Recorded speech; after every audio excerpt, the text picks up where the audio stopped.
Okay. Hello, I'm Good afternoon, everyone. I'm Dr. Gitanjali, and today I'll be speaking on pregnancy and safety during COVID-19. Before speaking on the main topic of pregnancy and safety during COVID-19, I would like to give you a slight brief on COVID-19 infection. As we all know, COVID-19 is a viral infection. It is caused by a newly discovered coronavirus known as SARS-CoV-2. Coronavirus is a group of virus which is usually present in animals, and at time due to some mutational changes, this virus leaps from a animal to a human being, and from its animal host to a human being. And once a human being gets infected, the transmission occurs from person to person. As we all know, that COVID-19, it originated from this infection originated in China, and the first case was reported in 2019 November in Wuhan in China. This is a highly infectious virus, and within a span of 1 year, this has rampantly spread throughout the world. And at present, it has infected about 83 million cases around the world, and in India alone, it has infected on around 10 million cases. The two most dreadful features of this virus are that firstly, it is very highly infectious. Secondly, this virus keeps on mutating into new strains and develops new characteristics. As you must have all recently read in newspapers, that recently two new strains of this virus have been detected, one in England and one in South Africa. The strain which has been detected in England, it has already spread to number of countries, and it has even spread in India. We have seen that a number of patients have been tested positive to this strain in India also. This new strain of virus, it is very infectious. It is even 70% more infectious than the SARS-CoV-2 original virus, though its course of disease and the fatality rate is similar, sorry, as the SARS-CoV-2 virus. uh, how does this infection spread? This infection, the COVID-19 infection, it mainly spreads through droplet infection and through contact with the contaminated surface. What do you mean by droplets? Like when we are talking or when we are sneezing, coughing, or laughing, we release droplets of saliva and respiratory secretions from our mouth and our nose to the in the air. Like similarly, when a patient who's infected with COVID, we know COVID-19 mainly infects the respiratory system. So the respiratory secretions of this person contains the COVID-19 virus. Now, when this person releases droplets of respiratory secretions of saliva, these droplets, they contain the virus, and these droplets are highly infectious. So how can we prevent the COVID-19 virus? COVID-19 virus can be prevented by following proper hand hygiene, and by wearing mask, maintaining social distancing, and by uh, proper respiratory hygiene. By hand hygiene, we mean that you should be washing your hands frequently. You should be washing your hands with soap and water. And if soap and water is not available, you can use an alcohol-based sanitizer. You should be maintaining proper social distancing. There should be at least a distance of 1 meter in a public places between two persons. You should be wearing mask, and you should be following proper respiratory hygiene. By respiratory hygiene, we mean that whenever you are coughing or sneezing, you should be coughing or sneezing on a hanky, or if hanky is not available, on your elbows.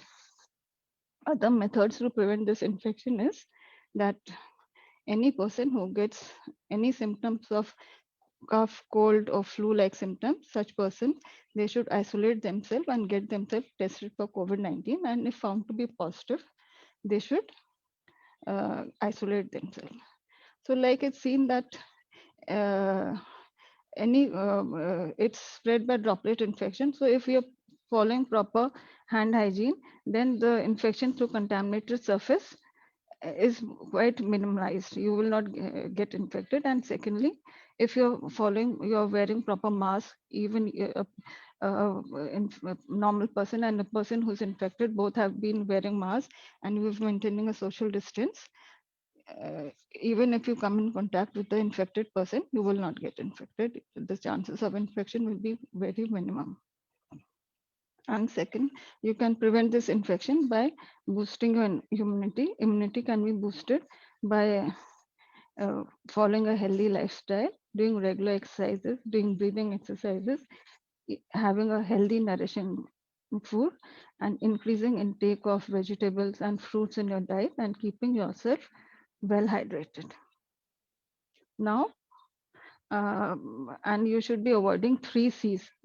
The main three C's that have to be avoided to prevent this infection are: you should avoid going to a crowded place, you should avoid close contact settings, and you should avoid going to a closed confined place. In a closed confined place, the chances of infection are very high. Now, I would like to come to pregnancy during COVID-19 pandemic. It is seen that during pregnancy, the chances of getting COVID-19 infection is same as in general population. It is not that a pregnant lady will have will be in increased risk of getting this infection. The chances of a pregnant lady getting infected is same as in the general population. And if even if a pregnant lady gets infected, the course of disease is similar as in general population. It's not that the pregnant lady will be more sick, or there'll be more chances of hospitalization for pregnant lady. The course of disease will be similar as in general population. And the pregnant lady can prevent infection by following following the same protocol. There should be proper hand hygiene. She should wear mask whenever going out in the public. She should maintain proper social distancing, and she should maintain proper respiratory hygiene. Whenever any pregnant lady develops any symptoms of fever, cough, cold, sore throat, or any flu-like symptoms, she should immediately consult her doctor and get tested for COVID-19. She should get tested for COVID-19. A pregnant lady should avoid going to a crowded place. She should avoid close contact with people, and she should avoid going to a close confined place. She should maintain a proper healthy lifestyle. She should take a good nourishing diet, do regular exercises, have her increase intake of fruits and vegetables in her diet, keep herself well hydrated. By following these measures, she'll boost her immunity, and chances of infection will be less. And even if she gets infected, there'll be chances that she'll have mild disease if her immunity is good. Secondly, as it's seen that in general population, the patients who are elderly, who have comorbidities, they're at higher risk of this infection. And if they get infected, there's high chance that their symptoms will be more moderate or severe. Similarly, in pregnancy, pregnant ladies who have comorbidities, like they have diabetes, they have hypertension, they have heart disease, they are overtly obese, or they have any chronic medical disorder, such patients are at higher risk of having more severe symptoms and increased chances of hospitalization. So this group of patients should take extra precautions for prevention of the infection. Now, I would like to cover the antenatal care and antenatal visits during pregnancy. As the pandemic is going, during this pandemic, you should minimize your visits to a doctor. There should be at least 4 basic visits, antenatal visits. You should visit a doctor at 12 weeks, at 20 weeks of pregnancy, at 28 weeks of pregnancy, and at 36 weeks of pregnancy. And if required, one early visit at about 6 to 8 weeks of pregnancy. During this visits, you should club your visits with your lab investigations, your ultrasounds, and your vaccinations. During the visit, like during the 12-week visit, you should get your NT&B scan done. During the 20-week visit, you should get your level 2 ultrasound done. The visit should be clubbed with all the investigations and ultrasounds, so that you don't have to go to the hospital frequently.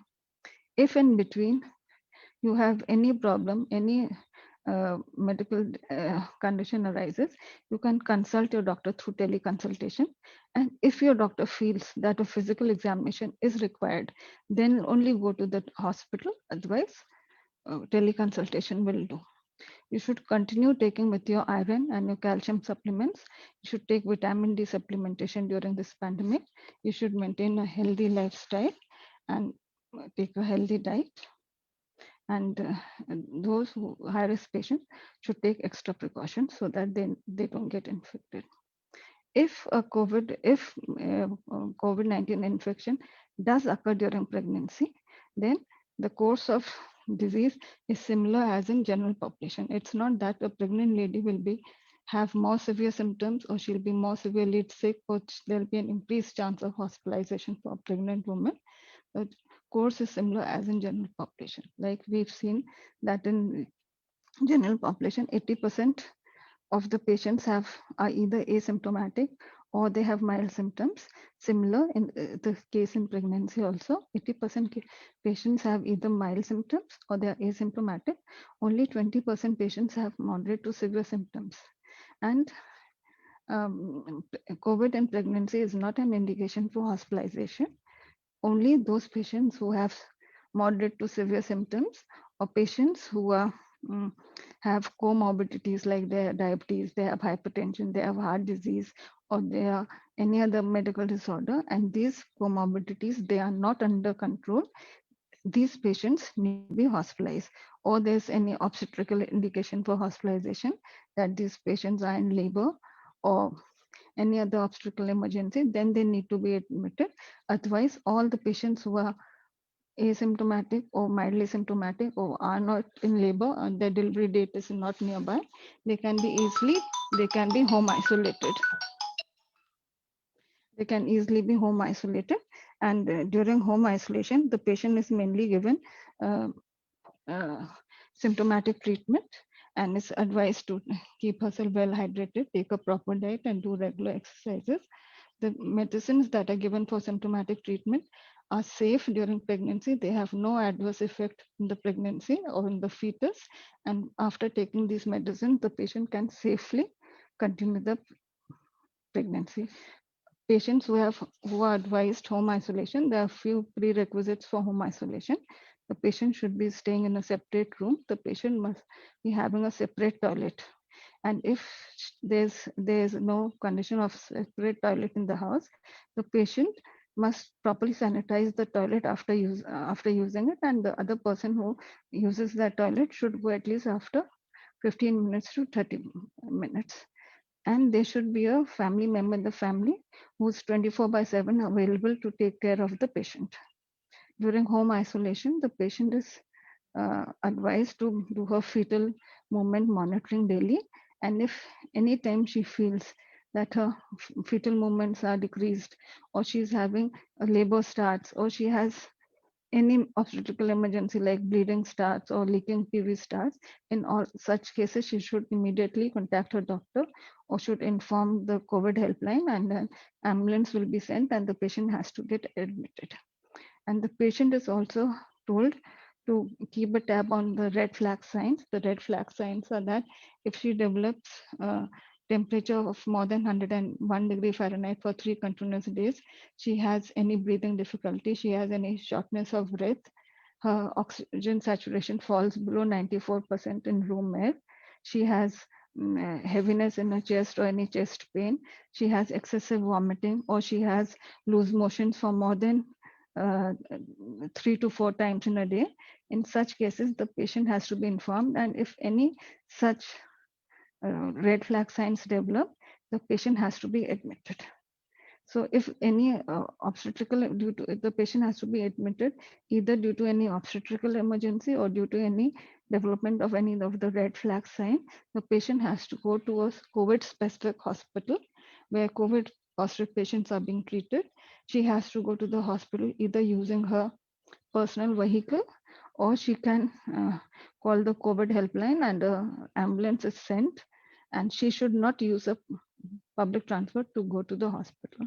If in case the patient's home isolation period is passed on uneventfully, then after the home isolation period, that is 2 weeks, is over, the patient needs to visit a doctor and get an ultrasound done for the fetal well-being.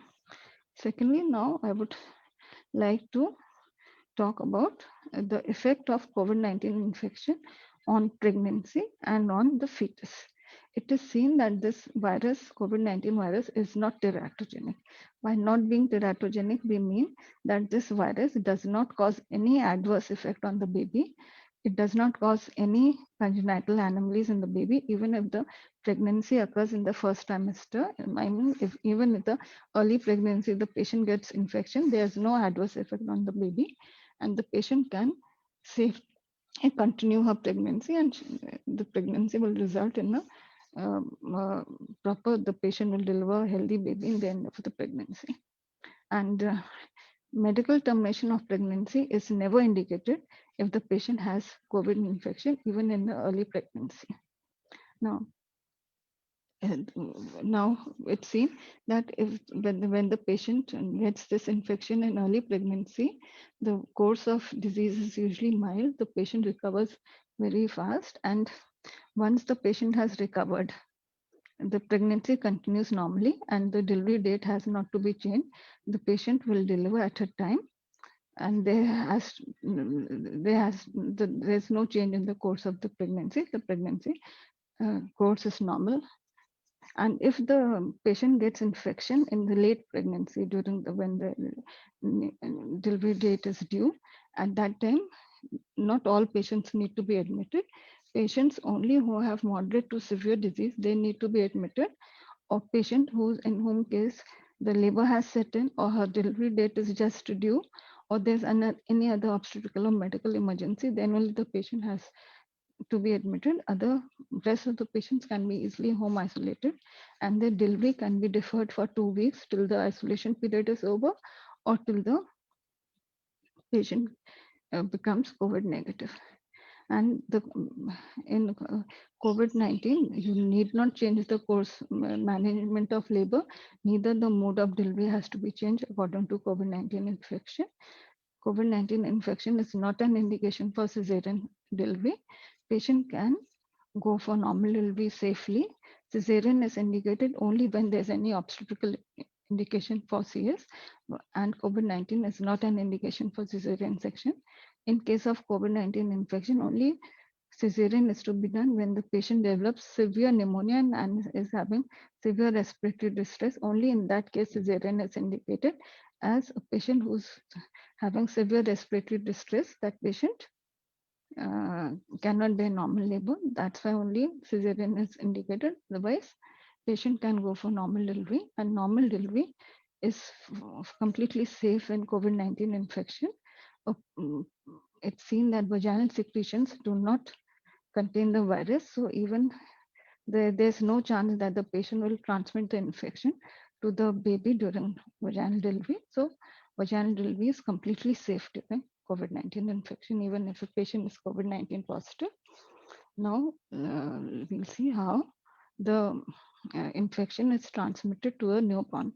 It's seen in a few cases, it has been seen that the newborn baby at the time of delivery was COVID positive. So this indicates that vertical transmission does occur of COVID-19.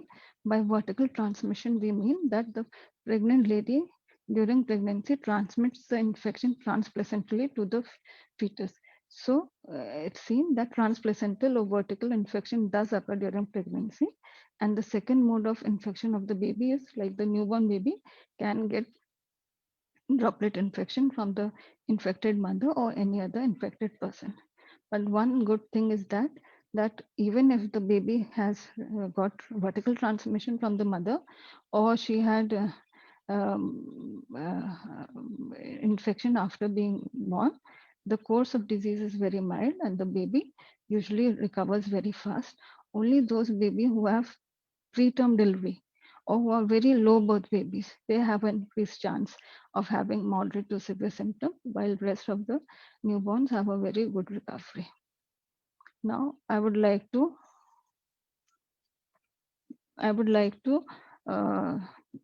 talk about the care of the newborn baby.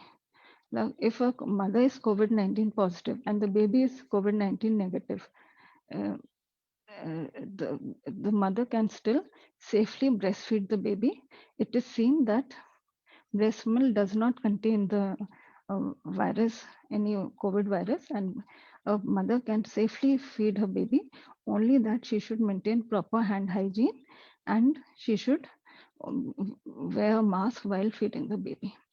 And if there's a family member in the family who's not COVID, he's COVID-19 negative, is healthy and is able to take care of the baby, then such a family member should look after the baby.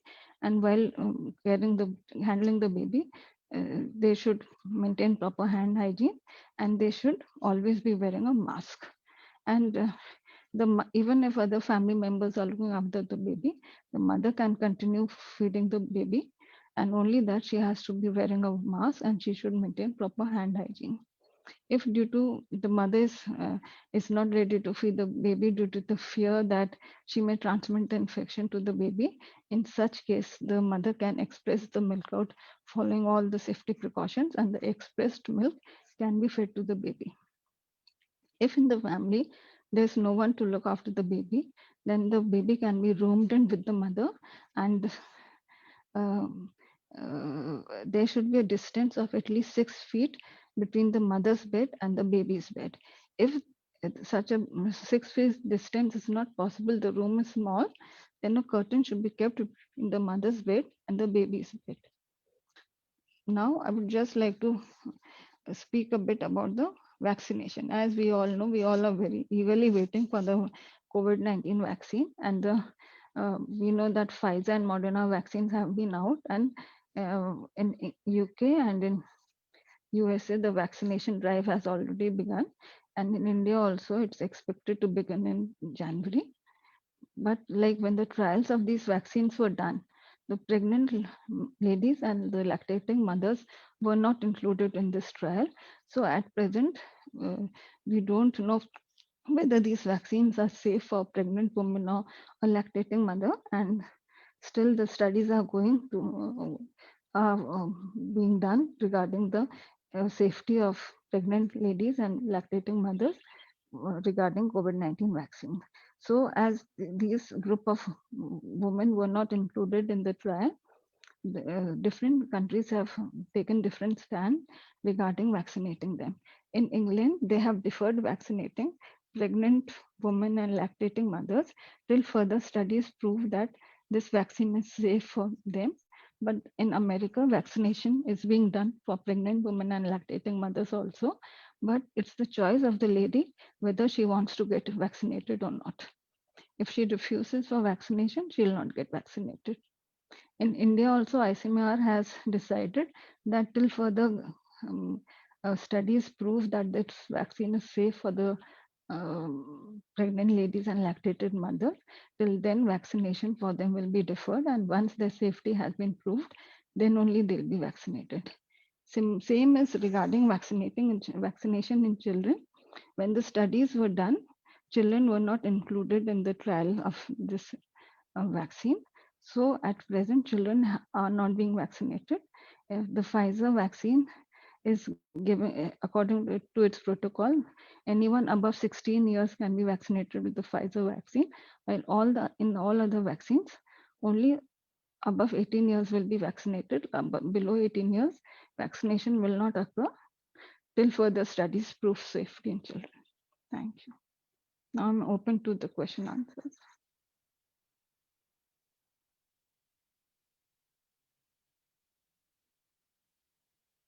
No, here's a question someone has asked that hyperacidity medicines, can it be taken for 2 to 3 weeks?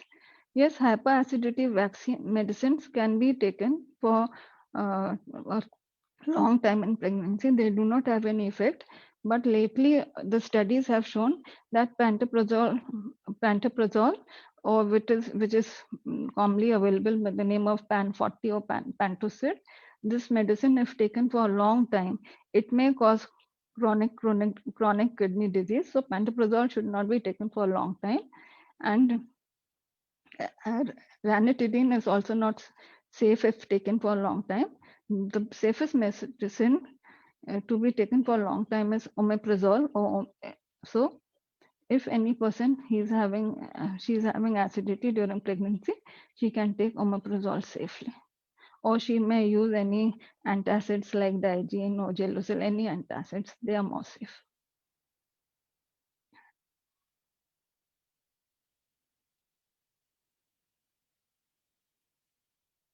Are there any other questions?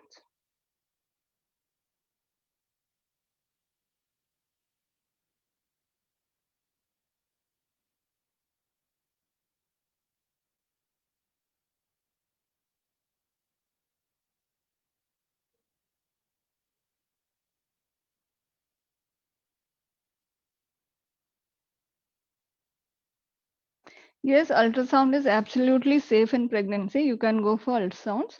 In ultrasound, we are using sound waves, and these are absolutely safe. There's no problem in ultrasound. Ultrasounds are being done in pregnancy since a long time, and ultrasounds are absolutely safe in pregnancy. Oh, I'm sorry, I didn't read the question. Is it safe to go out for ultrasound? If ultrasound is, if it is needed during pregnancy, you can go for ultrasound. Yes, while going out for ultrasound, you should follow all the precautions. You should wear a mask properly.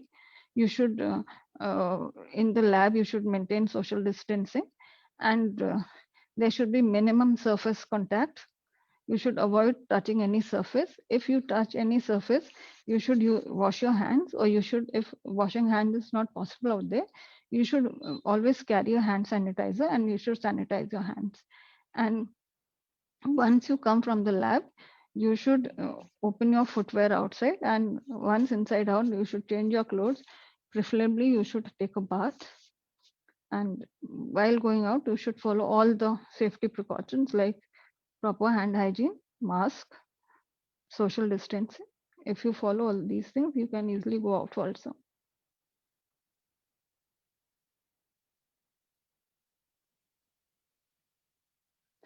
Ideally, in pregnancy, two ultrasounds should be done. One at 12 weeks, that is, we call NT&B scan. A number of congenital disorders are ruled out in the 13 weeks, 12 or 13 weeks ultrasound. And second, ultrasound should be done at 20 weeks. A level 2 ultrasound should be done at 20 weeks to rule out all the congenital anomalies. Ideally, these two ultrasounds should be done during pregnancy. One ultrasound later at 8th or 9th month of pregnancy if required. But if there are no doctors doing ultrasound in your city, then I know it's a difficult situation. But ideally, ultrasounds should be done. So as I have just told you, when the vaccine trial was being done, then in the trial group, pregnant women or lactating ladies were not included. So at present, the effect of the vaccine in a pregnant woman is not known.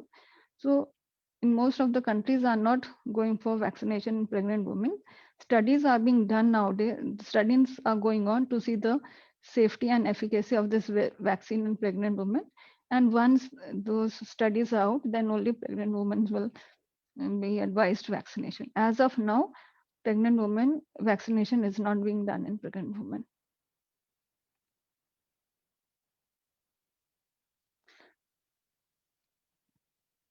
Sleepless if eh, insomnia or sleeplessness is very common in pregnancy, and during this pandemic it must have increased due to anxiety of the pandemic also.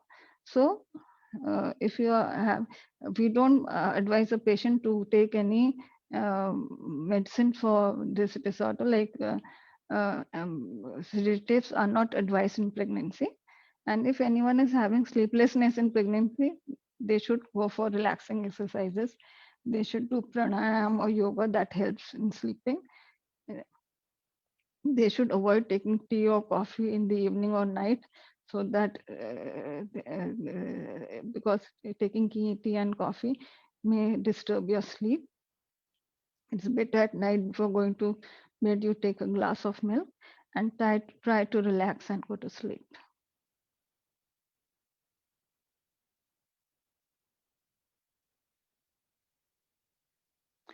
As I said, like earlier when the pandemic occurred, it was advised that if possible you should postpone your pregnancy. But as now we are seeing, it's been such a long time, and it may last for 1 or 2 years. So pregnancy cannot be postponed for such a long time.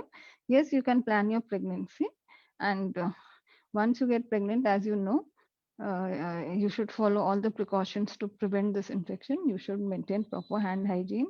You should, whenever going out, you should maintain social distancing and always wear a mask. And mask should be worn properly. About one third of your nose should be covered with the mask. And you should avoid going out. You should go out only when necessary. You should avoid three C's. That is, you should avoid going to a crowded place. You should avoid going avoid close contact with people, and you should avoid going to a closed confined places.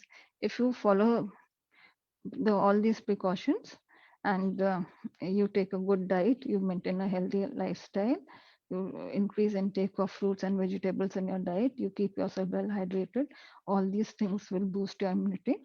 And following all precautions, you can plan for pregnancy.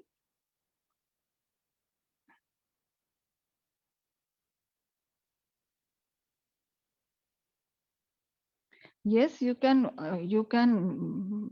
Absolutely, you can breastfeed your baby, and as it is said, breast even a COVID-19 positive patient can breastfeed a baby. She should only the only thing is that she should follow proper precautions. She should always wear a mask while feeding the baby, and she should maintain proper hand hygiene. And as you say you've now COVID negative, you can absolutely feed your baby when because breast milk, even in COVID-19 patients, positive patients, breast milk does not contain the virus. So when the COVID-19 positive patients can safely feed their breastfeed their baby, so you being COVID-19 negative can absolutely feed your baby.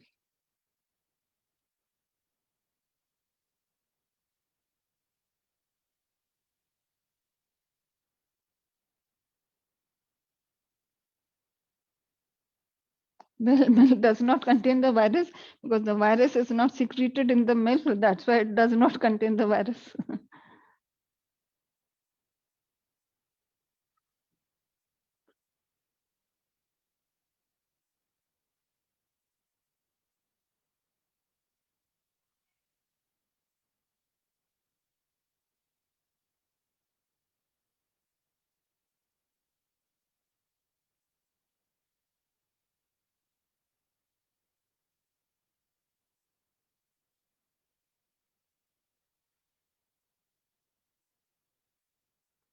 Sorry, I've got a question that is there any way to do twins?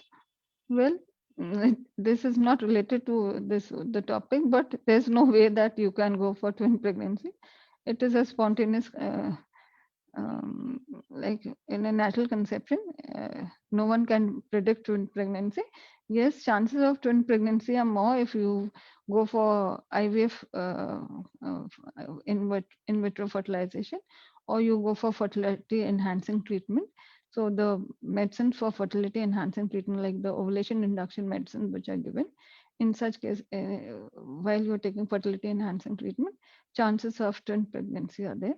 But it's not that no one can confirm that you'll have twin pregnancy. Yeah, patients who go for IVF or who go for fertility enhancing treatment, in such cases, the increased chance of twin conception.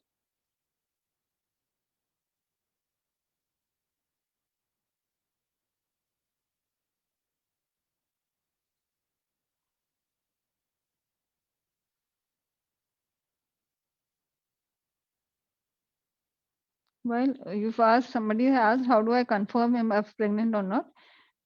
It's simple. You do a urine, if you've missed your dates, you do a urine pregnancy test. And if the urine pregnancy test is positive, it means you're pregnant. Second way of confirming pregnancy is a blood test. It's known as beta HCG. You do your beta HCG levels. If they are raised, they're in the pregnant range. If they are less than 10, it means you are non-pregnant. And if it is more than 10, it means you're pregnant. Thirdly, you can confirm your pregnancy by getting an ultrasound done.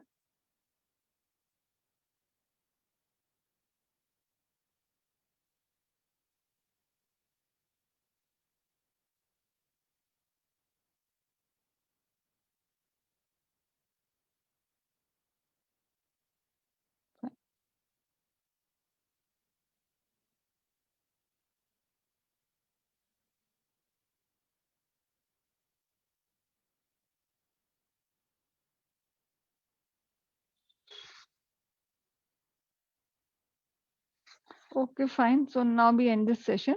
A very happy new year. A new year is coming. 2021 is coming, and hope we all get rid of this COVID-19 virus in 2021. Thank you. Good night.